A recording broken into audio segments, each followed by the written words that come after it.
கானா குணத்தனை big pass ஹவுஸ்குள்ளே 2 பேர்த்த warn பண்ணியிருக்காரு ரொம்ப சிவியராக. ஸோ அது என்னென்னு டீட்டெயிலாக சொல்கிறேன், இந்த வீடியோ கிடச்சி வர பாருங்கள். ஸோ ஆக்சுவலி பிக் பாஸ் ஹவுஸ்குள்ளே பார்த்தீங்கன்னா ஒரு 2 பேர் ரொம்ப இனங்களாக ரொம்பவும் ஒரு மாதிரி பண்ணிகிட்டு இருக்காங்க.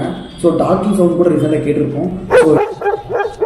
ஸோ என்னாச்சுன்னு பார்த்தீங்கன்னா கமருதனும் பாவலும் பார்த்தீங்கன்னா வெளியே போய் கல்யாணம் பண்ணிக்க போன்னு சொல்கிறாங்க. பட் இங்கே என்னடி சொல்கிற, நீ என்ன சொல்கிற, என்னடி சொல்கிற கேம் ஃபோக்கஸ் பண்ணோம். 30 days கழிச்சு நான் ஃபேஸ் பண்ணிக்கலாம் நினைக்கிறேன். நீ என்ன விளக்கம் சொன்னாலும் அதை ஏற்றுக்கொள்ள என் மனம் மறுக்கின்ற. பட் இங்கே 100 கேமரா முன்னாடி பார்த்தீங்கன்னா அவங்க பண்ணுற செயல்கள் எதுவுமே சரியில்லை அப்படின்னு சொல்லி காணாம பர்சனலாக கமருதுன்னு சொல்லிட்டாங்க.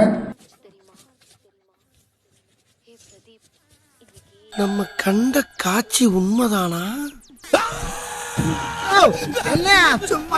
பிக் பாஸ்க்குள்ள அவங்க பேரண்ட்ஸும் சொல்லிட்டாங்க 2 பேரும் சரியில்லை, ஸோ தப்பு பண்ணாமல் தள்ளி இருங்க அப்படின்னு சொல்லிட்டாங்க. பட் இந்த மாதிரி டைமில் பார்த்தீங்கன்னா கானா உட்காந்துருக்காது, ஆப்போசிட் 2 பேர் உட்காந்துருக்காங்க. ஸோ 2 பேரும் பார்த்தீங்கன்னா கிஸ் பண்ண ட்ரை பண்ணியாங்க, லிப் கிஸ். ஸோ இது பார்த்து கானா கடுமையாக கண்டிச்சிருக்காரு, ஃபுல்லாக பண்ணக்கூடாதுன்னு சொல்லி. ஸோ இதெல்லாம் எதுக்காக பார்த்தீங்கன்னா கமருதனை சேவ் பண்ணுறதுக்காக. ஏன்னா பாதி அவங்க கேமில் தெளிவாக இருக்காங்க, பட் கமருதனுக்கு அவ்வளோ நாலேஜ் இல்லாதனால ஸோ கானா சிவியராக பார்த்தீங்கன்னா சொல்லியிருக்காங்க இப்பெல்லாம் பண்ணக்கூடாதுடா.